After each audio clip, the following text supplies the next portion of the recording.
자, 지난주에 이어서 오늘 이야기도 계속 이어지도록 하겠습니다. 저녁 먹거리를 구하기 위해서 동네에 들어갔다가 다시 예수님이 계신 이제 우물가로 제자들이 돌아왔잖아요. 근데 제자들이 깜짝 놀란 거예요. 예수님이 웬 여자와 대화를 하고 있어요. 특히 유대 사회에서 이런 중동 지방의 여자들이 뭐 쓰고 있나요? 얼굴 가리잖아요. 우리 조선시대 때도 이렇게 가리고 여자들 얼굴을 세상에 드러내는 것을 몹시 금기시했던 사회적 분위기 속에서 예수님이 여자하고 대화를 하고 있다? 굉장히 이상한 거죠. 그 바리새인들이나 유대에서 오신 분들에 들키면 완전 책 잡힐 일이다. 그럼에도 어떤 제자도 예수님에게 나와가지고 주님 왜 그러십니까? 이러시면 안 됩니다. 하지는 못해요. 왜? 주님의 권위가, 주님의 행동이 일반 보통 사람들과는 다른 분임을 제자들이 알고 있기 때문에 좀 속으로는 의아스럽게 생각하더라도 아무도 죄 많은 여자와 대화를 한다고 문제 제기를 하는 바가 없었습니다. 솔직한 제자라면 주님 이거 이 랍비들이 보면요 흠잡힐 일입니다. 이거 어떤 일입니까? 무엇 때문에 이 여인과 이해를 하고 있습니까? 라고 질문을 했었어야 되는 겁니다. 랍비들은 만약에 이런 여인과 대낮에 공개적인 장소에서 대화하면 지옥 간다.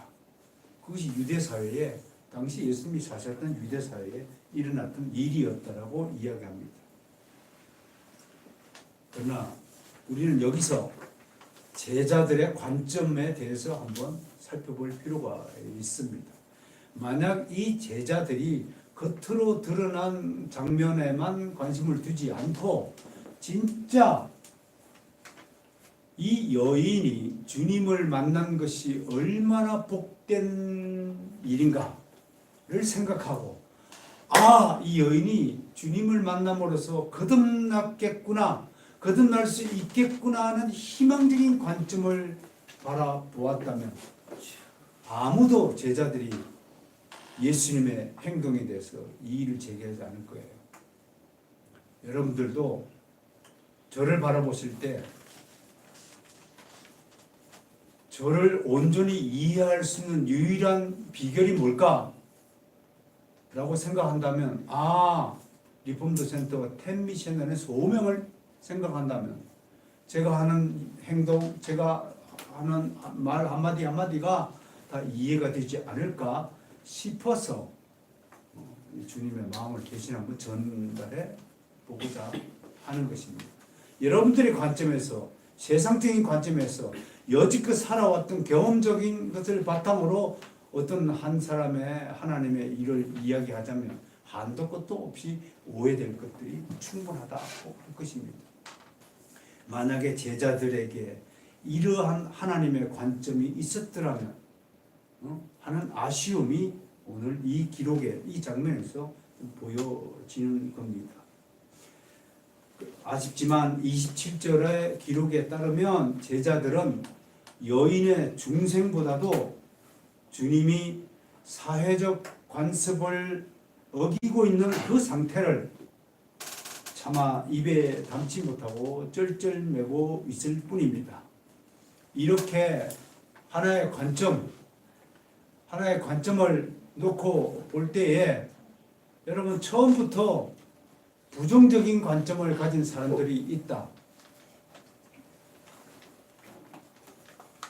처음부터 다른 사람의 단점과 잘못된 점을 먼저 발견하는 것이 우리의 아주 육적인 습관이다. 이게 우리 한계예요.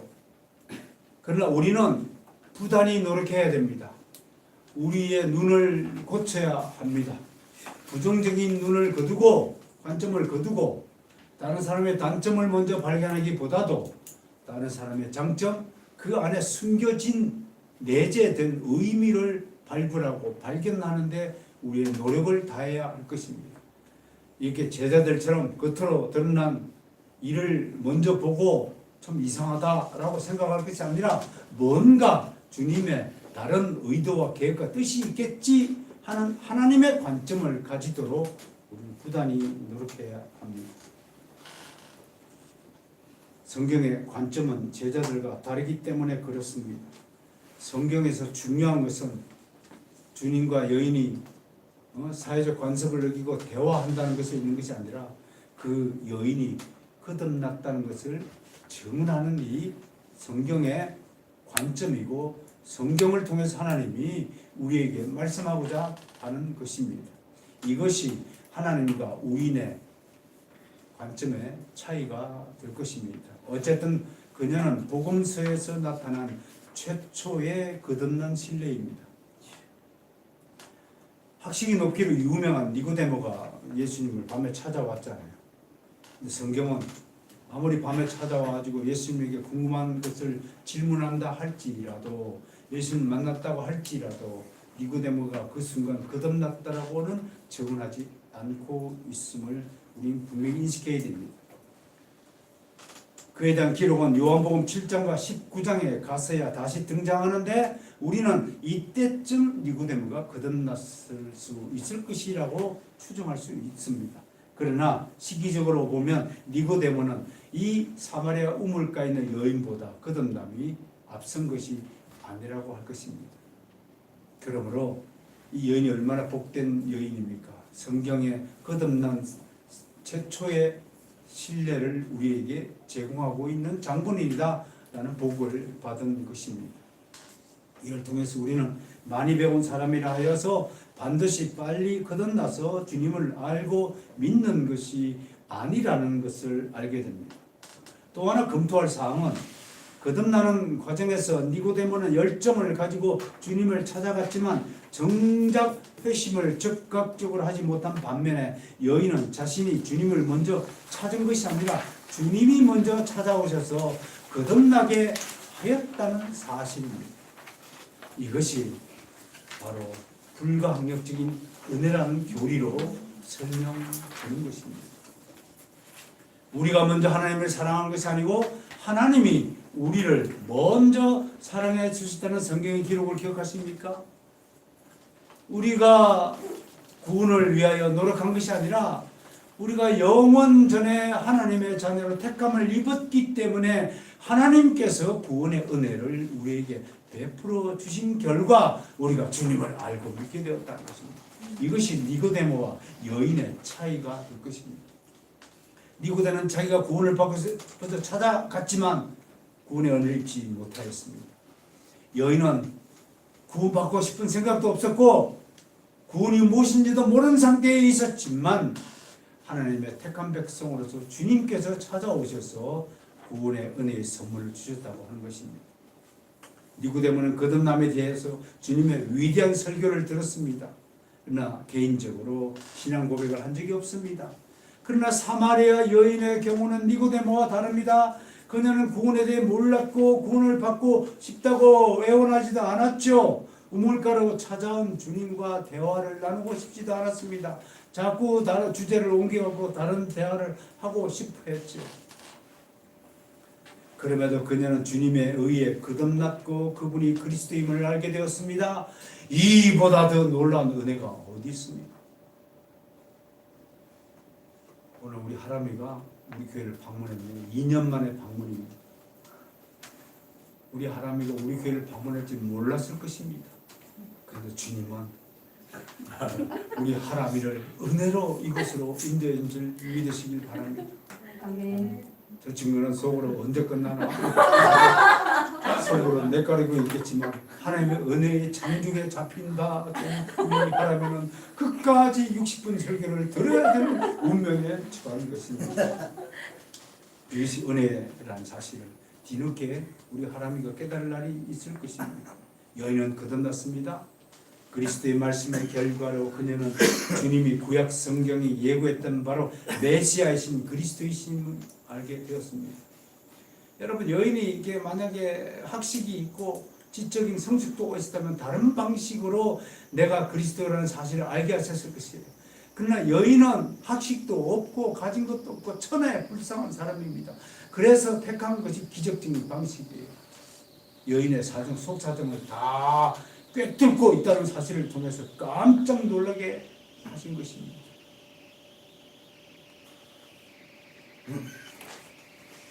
그러니 거듭남에 뭐 절차가 있고 단계가 있고 수준이 있을까? 나는 여러분 좀 더 깊은 은혜, 성숙한 은혜를 사모하는 것이야말로 우리가 주님에 대한 사랑을 더 큰 사랑을 고백하는 것이 아닐까 생각을 해보는 것입니다. 그럼에도 우리는 이 사마리아 여인이 거듭났다는 것을 우리가 어떻게 알 수 있는가 한번 따져보아야 합니다. 그녀가 거듭났다는 결정적이고 유일한 증거는 바로 그녀 속에서 일어난 마음의 변화 때문입니다. 오늘은 이것을 다룰 것입니다. 그 마음의 변화로 인하여 그녀가 어떤 행동을 취했는가, 거꾸로 그녀가 어떤 행동을 했기 때문에 그녀가 마음의 변화를 받았고 그 마음의 변화를 증거로 삼아서 그녀가 거듭났다라고 우리가 감히 주장할 수 있을 것인가를 오늘 논하고자 할 것입니다. 의사들 얘기인데요. 신생아 출생에 대한 중요한 보고서 내용이 있습니다. 이 보고서에 따르면 아이가 출생하면 수십 가지의 변화를 경험한대요. 우선 어둠 속에 있었던 눈이 빛을 보기 위해서 조절된답니다. 순간적으로. 여러분 감았던 눈을 뜨기만 해도 갑자기 빛이 비치면 눈이 부실 텐데 아이가 어머니 태 속에서 완전한 어둠 속에서 있다가 밝은 세상을 나면 눈이 멀 수도 있는데 이게 하나님의 기적적인 방식, 의학적 설명이 안 된대요. 어떻게 순간적으로 눈이 조절되느냐 입니다. 빛을 바라볼 수 있는 눈길이 되느냐. 이런 신생아 출생을 목도한 의사들이 하나님을 믿지 않을 수가 없는 순간이라고 하더구만요. 그 다음에 모태 안에서 100도에 가깝던 체온이 100도에 가깝거든요. 근데 밖으로 나오면서 순간적으로 36도 5도로 맞춰진대요. 이게 어떻게 설명할 수 있겠습니까? 하영아, 네가 엄마 속에 있을 때 네 체온이 100도에 있대. 지금 저 앞에 100도면 이제 여기 앉지도 못해. 죽음이야, 죽음. 그런데 엄마 뱃속으로 나오는 순간 온도가 맞춰진다고 하는 거예요. 태 속에 있을 때 탯줄이 아니라 폐를 통해서 흐르던 혈액순환이 출생 순간부터 갑자기 심장을 통해서 흐르게 된다. 야, 참 신비한 일이 아니겠습니까? 저도 처음 알았어요. 이외에 코, 목젖, 소화기관, 피부 등 수십 가지가 변한다고 합니다. 이와 동일할 수는 없지만 영적인 신생도 비슷한 원리를 가진다고 할 것입니다. 무엇보다 죄인의 마음에 수십 가지의 변화가 일어난다고 하는 것입니다. 우리는 잘 몰랐지만 우리가 거듭났다고 스스로 믿고 있잖아요. 스스로 믿고 있는데 누가 당신이 거듭났다는 증거가 무엇입니까?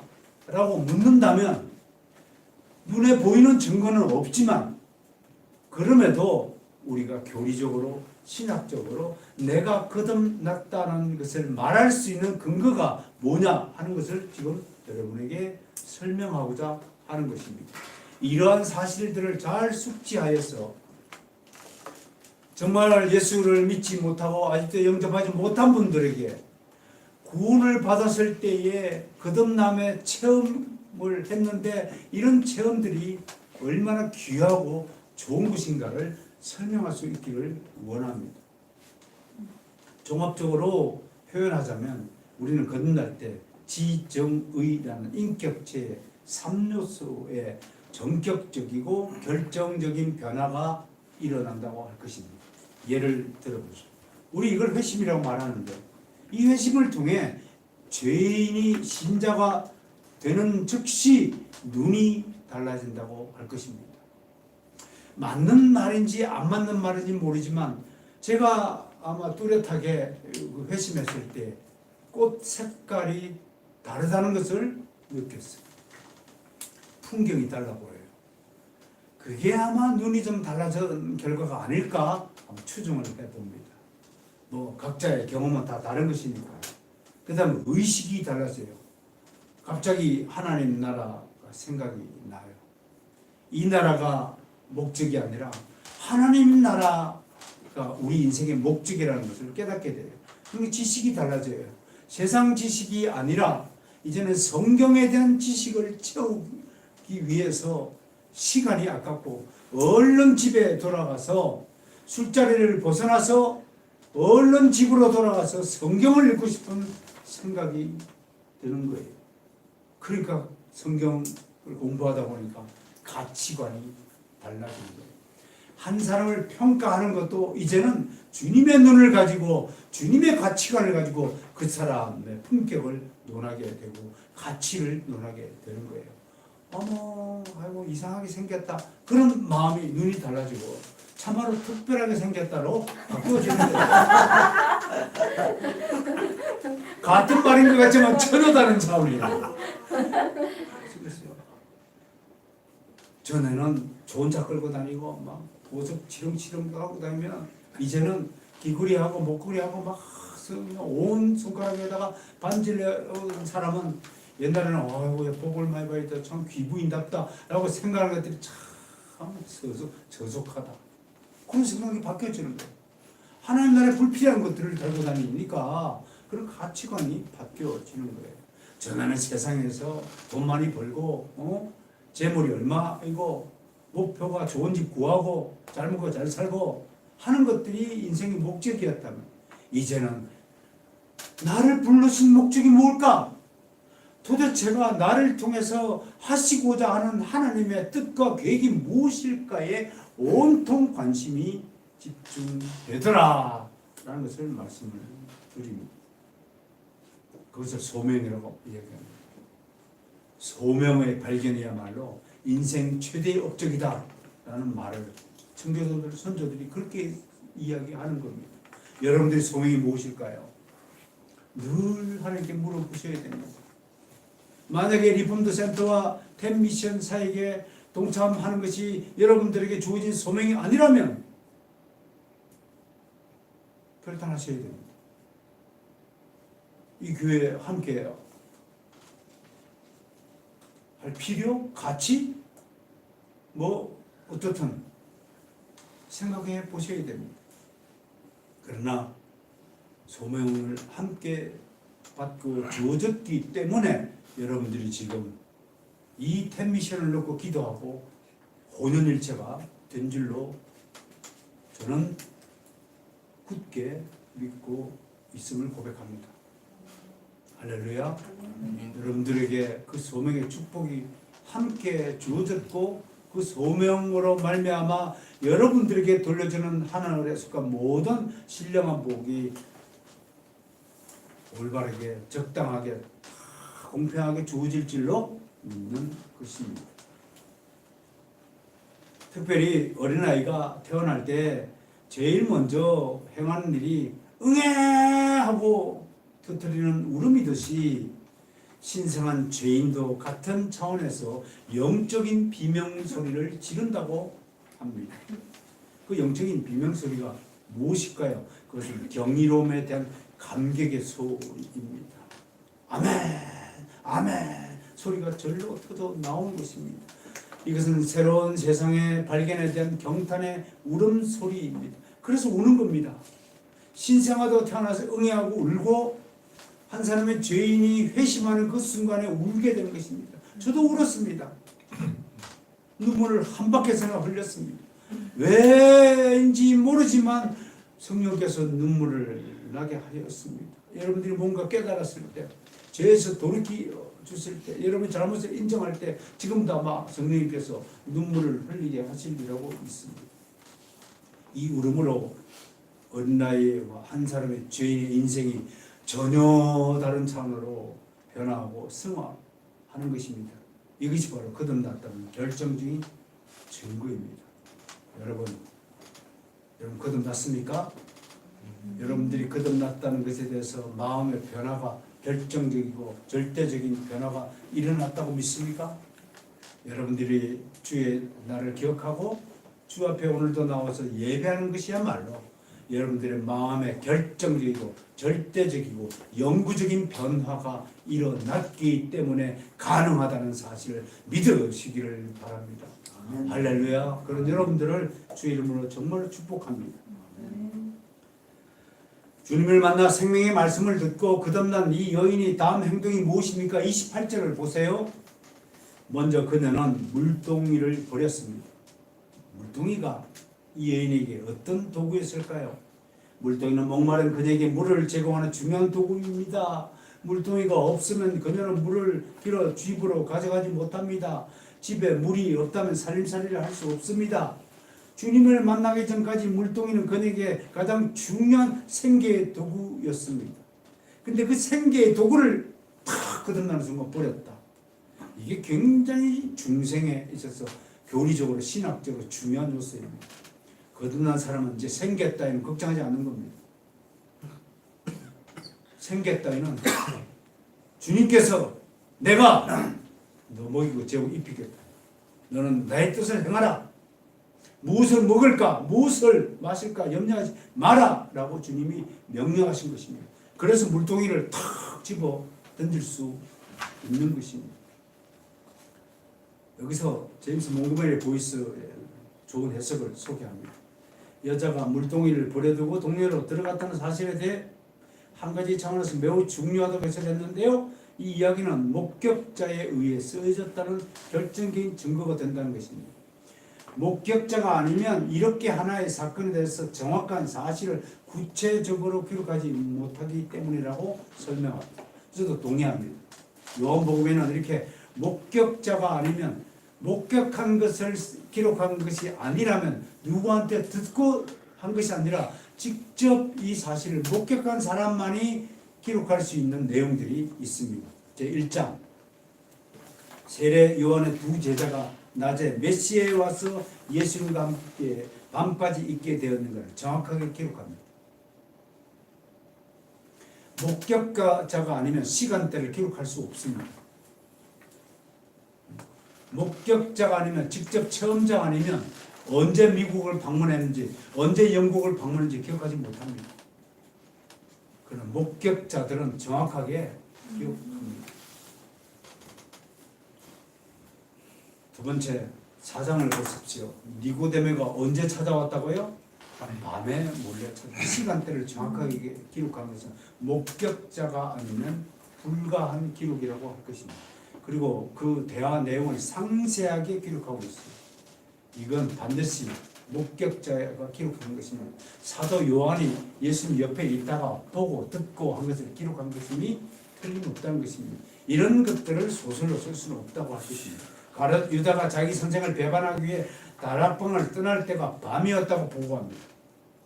부활하신 후 갈릴리를 다시 찾은 주님은 제자들로 하여금 그물을 한 곳에 던지라고 지시하고 몇 마리가 잡혔나요? 아람아 몇 마리요? 953, 153. 이걸 목격자가 아니면 정확한 고기 숫자를 알 수가 없는 것입니다. 사도 요한이 목격했기 때문에 이러한 내용들을 기록한 것이라고 볼 수 있습니다. 아무튼 여인이 물동이를 버려둔 것은 여인의 인생에 커다란 변화가 일어났음을 뜻합니다. 이제 그녀에게 물을 깃는 일보다 더 시급하고 최우선적인 과제가 생긴 것입니다. 지금 물 깃는 게 중요한 게 아니에요. 지금 하나님 나라 하나님의 명령이 떨어졌을 때는 나의 생계거리를 걱정할 때가 아니에요. 여인에게 시급한 과제가 생긴 것은 그래서 그녀는 바로 동네로 들어간 것입니다. 두 번째 행동이 뭐예요? 동네로 들어간 것이에요. 마을로 들어갔다는 것은 여인에게 엄청난 용기가 필요했던 거예요. 지금 일부러 사람들의 얼굴을 피해서 낮 시간에 우물가로 몰래 물을 길러 왔던 이 여인입니다. 그런데 이 여인이 오히려 되려 사람들을 찾아간 것입니다. 주님이 자기를 찾아오셨듯이 여인은 마을 사람을 찾아간 것입니다. 과거에 남편이 다쓰기나 되었던 여인은 추정컨대 동네 사람들의 입방아에 오르기 싫어서 사람들을 피하고 살았을 것입니다. 그래서 물을 깃는 시간도 남들이 낮잠 자는 시간을 일부러 택해 우물가로 나온 것입니다. 그렇다면 그녀는 대낮에 얼굴을 치들고 동네로 들어가 사람들을 만나지 않았을 것이에요. 그녀는 부끄러움으로 옷을 입고 숨죽이며 제 홀로 살았을 것이에요. 근데 지금 그녀가 자신의 처지와 체면 따위를 아랑곳하지 않고 동네로 들어간 것입니다. 성경은 이 부분을 단순히 들어갔다, went away, into 라고 표현하지만 저는 뛰어갔다, run away 라고 표현하고 있고, 좀 더 리얼하게 표현하자면 헐레벌떡 정신없이 뛰어갔다라고 표현하고 싶습니다. 마침내 동네로 들어선 그녀는 사람들을 만났습니다. 예전에는 그녀가 먼저 사람들을 피한 반면에 지금은 먼저 찾아온 것이에요. 얘는 이번엔 전혀 피할 생각조차 하지 않은 채 사람들에게 외쳤습니다. 29절을 보세요. 내가 행한 모든 일을, 내가 말한 사람을 와서 보라. 내 과거 일을 다 알아바친 사람을 보라. 이는 그리스도가 아니냐? 내가 그리스도를 만났다 라고 고백한 것입니다. 좀 더 리얼하게 제가 각색을 해서 표현했습니다. 함께 읽을까요? 시작. 내가 신비한 사람을 만났다. 그분은 내 과거를 뻔히 달고 계신 분이시다. 그분은 우리가 보게하고 기다렸던 바로 그리스도이시다. 그러니 사람들 와서 보라. 내 말이 진실이라는 줄 와서 확인해 보라. 여러분, 전도자 빌립이 친구 나다나엘 보고 뭐라 그랬어요? 와서 보라. 이 여인이 가서 지금 뭐라고 한마디로 축약할 수 있어요? 와서 보라. 다음 주부터 와서 보라 하고 데리고 오는 여러분들 역사가 있기를 원합니다. 여기서 우리는 이 여인이 지금 정말로 제정신이 아님을 알 수 있습니다. 동시에 이 여인이 이전에 죄짐에 눌려 얼굴조차 들지도 못하고 살던 과거의 여인이 아니라는 것을 알게 됩니다. 그리스도를 만났다고 소리치는 이 여인이 어디에서 과거에 주눅들었던 모습을 목격할 수 있습니까? 그녀는 지금 가장 확신에 찬 모습으로 사람들 앞에서 주님을 시인하고 주님을 고백하고 있습니다. 이런 사람에 대해서 하나님이 무엇을 약속하고 선물하십니까? 자기 체면 따위 따지지 않고 길거리에 서서 주 예수 그리스도를 믿으라. 그리하면 너와 내 집이 구원을 받으리라 라고 고함을 치는 사람들은 하나님이 이렇게 약속했습니다. 네가 네 체면 생각하지 않고 네 용모 생각하지 않고 네 모양 생각하지 않고 나를 위해서 너의 모든 것을 다 던졌구나. 이런 사람들을 하나님은 가장 기뻐하고 약속하신 것입니다. 마태복음과 로마서에 있는 두 가지 약속입니다. 시작. 누구든지 사람 앞에서 나를 시인하면 나도 하늘에 계신 아버지 앞에서 그를 시인할 것이요. 누구든지 사람 앞에서 나를 부인하면 나도 하늘에 계신 내 아버지 앞에서 저를 부인하리라. 오늘 이 말씀대로 우리 하영이가 롯데몰 앞에 와서 예수를 믿으세요 라고 고함치는 우리 하영이가 된다면 얼마나 하나님이 기뻐하겠습니까? 그러나 우리 하영이는 자기 체면 때문에 부끄러움 때문에 못할 줄로 저도 잘 알고 있습니다. 그러나 언젠가는 하리라고 믿습니다. 해야 하고요. 그것이 믿음이기 때문에 그렇습니다. 로마서 한번 읽을까요? 10장 9절과 10절입니다. 내가 만일 내 입으로 예수를 주로 시인하면 또 하나님께서 그를 죽은 자 가운데서 살리시고 내 마음에 믿으면 구원을 얻으리니 사람이 마음으로 믿어 의에 이르고 입으로 시인하여 구원에 이르느니라. 아멘. 그래서 제가 교회를 10월 첫 주부터 옮기면 점심 먹고 나서 전도하려고 우리 교회에 홍보지를 새로 구상 중에 있습니다. 작은 홍보지에다가 휴지, 등산하는 사람들한테 가장 필요한 휴지라고 해요. 휴지라는 선물을 좀 구비해서 주일날 얼마나 많은 사람들이 오르락내리락 하는지 모릅니다. 그러더니 믿든지 말든지 선물을 받든지 말든지 상처받지 말고 그냥 기쁨으로 할렐루야 그 선물을 나눠주는 그런 퍼포먼스 행사를 좀 가지기를 원합니다. 여인의 외침은 동네 사람들을 놀라게 했습니다. 그들은 그녀가 이렇게 공개적으로 자기 목소리를 내면서 소리치는 것을 경험하지 못했습니다. 너무 뜻밖의 행동을 해보면요, 사람들이 악 소리도 못해요. 어설프게 하니까 의심하고 에이고야 별놈에다 저희가 정신이 나왔구나 그렇게 반응하지 않고 여자가요 너무 확신에 차서 행동해 버리니까 사람들이 아무 대꾸를 못하는 거예요. 그래서 하려면요 여러분 다음 10월 달부터 북한산에 오는 등산객들이 예수 믿으세요 그렇게 얘기하면 저는 좀 우습게 봐요. 예수 믿으세요 강력하게 얘기해봐요. 그러면 주눅 들어서 대꾸를 못해요. 이 여인이 얼마나 확신에 찬 목소리를 했다면 동네 사람들이 다 나와서 여인의 말을 다 굴복했어요. 한 사람도 빠지지 않고 다 의외의 상황이 벌어진 것이에요. 사람들 그녀의 증언을 분명히 들었습니다. 그 순간 사람들의 마음이 움직이기 시작했어요. 물건을 팔아도요 사기를 쳐도 확실하게 사기를 쳐라. 응? 물건을 팔아도 확실하게 정말 최고로 좋은 물건이다 라고 선전하면 사람들이 마음이 움직인다고 하는 것입니다. 여인이 와서 보라고 하자 너도 나도 할 것 없이 여인을 따라 주님이 계신 우물가로 몰려왔습니다. 그 누구도 여인에게 의심하는 말을 하지 않았습니다. 그들은 마침내 주님을 만났습니다. 그리고 그들은 주님을 믿게 되었습니다. 39절을 보세요. 시작. 여자의 말이 내가 행한 모든 것을 그가 내게 말하였다. 그 동네 중에 많은 사마리아 유대인들입니다. 여기서 제임스 몽고메리 보이스 목사님은 처음에 복음이 한국에 어떻게 전파되는지를 역사의 기록을 남기고 있어서 깜짝 놀라서 소개합니다. 그대로 웨일즈 출신의 로버트 토마스가 스코틀랜드 성서 공인을 위해 중국에서 서적 판매원으로 일하고 있었습니다. 그 과정에서 그는 한국의 지식인들이 성경을 읽을 수 있다는 것을 알게 되었습니다.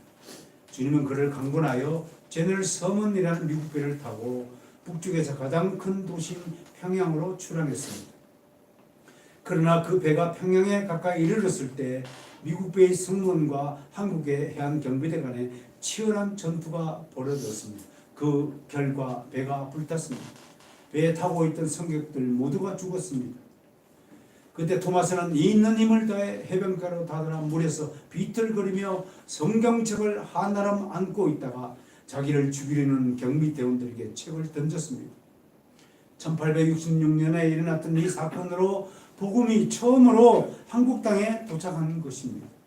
지금 한국은 오늘날 실질적인 그리스도인 인구와 전체 인구의 7%를 넘어서고 있는 극동의 유일한 나라입니다. 여러분, 우리에게 복음이 어떻게 전달되었는가를 이런 역사의 기록을 통해서 우리 다시 한번 이 기록을 반추하면서 하나님께 영광의 감사 찬송을 올려야 할 것입니다. 이런 죽음과 희생으로 성경책이 조선 반도에 이르게 된 것입니다. 하나님은 누군가의 손을 빌려 복음을 실어나릅니다. 땅끝까지 복음을 이르게 하십니다. 이때 성경은 다음과 같이 선언합니다. 시작. 그리스도의 사랑이 우리를 강권하셨습니다. 우리가 생각건대 한 사람이 모든 사람을 대신하여 죽었은즉 모든 사람이 죽은 것이다. 저가 모든 사람을 대신하여 죽으시니 산자들 하여금 다시는 그 자신을 위하여 살지 않고 오직 자기를 대신하여 죽었다가 산자를 위하여 살게 하였습니다. 이 구절을 통해서 우리가 주님 앞에 고백해야 합니다. 이제 나를 위해서 살아야 될 때가 아닙니다. 지금 여러분들을 그리스도의 피값으로 사신바 되었습니다. 우리는 그리스도의 것입니다. 우리는 그리스도의 것이므로 그리스도의 방식대로 살아야 합니다. 그리스도께서 원하시는 대로 살아야 합니다. 왜? 좋은 주인의 뜻과 목적에 맞춰 살아야 됩니다. 이제 내 방식대로 살면 아니 되는 것입니다. 이것을 지금 우리가 읽은 이 고린도후서 5장 14절 15절 말씀이 가르치고 있는 것입니다. 복음이 이식되는 원리를 한마디로 미랄의 원리라고 부릅니다.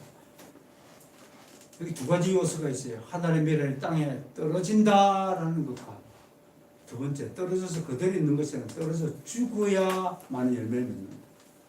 이 두 가지 요소가 굉장히 중요합니다. 내가 죽어야 다른 사람이 복을 받는다. 이게 헌신의 원리가 될 것입니다. 사람들은 죽는다는 말에 기가 죽습니다. 그러나 그런 말에 죽을 필요가 없습니다. 강력한 단어로 표현된 것이지만 은유적이고 상징적인 표현입니다. 사마리아 한 여인이 물동이를 버려두고 동네를 뛰어들어가 사람들 앞에 당당히 서서 내가 그리스도를 만났다고 소리친과 동시에 그들을 향해 와서 보라고 초청하는 그 자체가 복음의 씨앗을 사람들의 영혼에 뿌린 것이며 동시에 그 여인은 자신의 체면을 죽인 것입니다. 버린 것입니다. 오직 생명을 향해 새로운 점을 증거한 것입니다.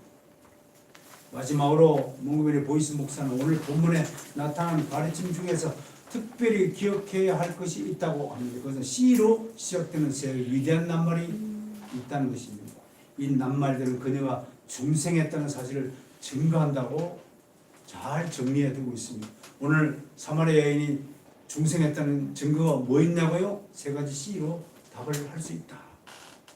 여러분 저는 이런 그 강해자의 안목, 실력 이런 것들을 좀 부러워하고 경탄하고 여러분들에게도 이런 능력이 주어지기를 원하는 것입니다. 첫 번째, 그녀는 주님을 믿는다고 고백했다. confession 했다. 이게 우리 신앙 고백의 핵심입니다. 두 번째, 그녀는 자신의 가치관을 변화했습니다. 지금 그냥 부끄러워서 사람들 앞에 나서지도 못하고 사람들은 몰래 낮잠 자는 시간에서 겨우 물을 길어하고 연명했던 여인이 완전히 변화했습니다. 체인지했다. 여러분 그리스도인 맞습니까? 여러분은 이제 세속적인 삶에서 완전히 체인지가 됐습니까? 여전히 세속적인 꿈을 꾸고 세상에서의 성공, 부귀, 영화를 꿈꾸고 있는 자이면 여러분들은 나 체인지한 것입니다. 변화한 것이 아닙니다. 세 번째, 중생하자마자 어디에 관심이 있냐고요? 내 인생의 성공에 관심이 있던 자가 구원받지 못한 이웃들에게 관심을 두었다. concern을 두었다. compassion, change, concern을 두었다. 이게 세 가지 특징으로 이 여인은 분명히 거듭난 사람이 되었다라는 것을 증거할 수 있다고 정리합니다. 오늘 이 좋은 몽고메리 보이스 목사님의 가르침을 가슴에 담고 나에게도 이런 변화가 이런 일이 일어나는가를 점검해 보기를 바랍니다. 여기 하나를 더 보태고 싶습니다. 그녀는 이웃에게다가 오라라고 소리쳤습니다. Come and see라고 소리쳤습니다. 그녀는 예수님이 자신에게 가서 내 남편을 불러오라라고 했습니다. 사람들에게 가서 오라라고 강권했습니다. 이 말은 기독교 복음의 위대한 단어입니다. 하나님께서 모세를 이스라엘의 구원자로 부르실 때도 이 말을 사용했습니다. 오라! 내가 너를 애굽으로 보내리라. 이사야 선지자를 통해 백성들을 부르실 때도 이렇게 말씀하셨습니다. 오라 우리가 서로 변론하자. 너희 죄가 주홍빛 같을지라도 눈과 같이 이어질 것이고 진홍같이 붉을지라도 양털같이 되리라 라고 하였습니다. 여러분 오라라는 이 복음의 초청의 단어가 여러분 심지에 밖에서 입을 열 때마다 주님에게로 오라, 하나님 나라로 오라, 바로선교회로 오라 라고 강력하게 초청하는 여러분들이 되어야 할 것입니다. 오라는 이 말로부터 수많은 사람이 회심하고 주님에게로 돌아왔습니다. 우리도 그 누군가의 이 초청을 듣고 주님에게로 달려온 사람들입니다. 그렇다면 우리가 받은 복음의 은혜를 받아 누리는 것만이 아니라 우리 또한 누군가에게 복음의 현장으로 오라라고 초청해야 할 의무를 지니고 있습니다. 사랑하는 성도 여러분의 적극적인 복음의 초청 사역이 지속되기를 주님의 이름으로 소원하고 축복하는 바입니다. 아멘. 하나님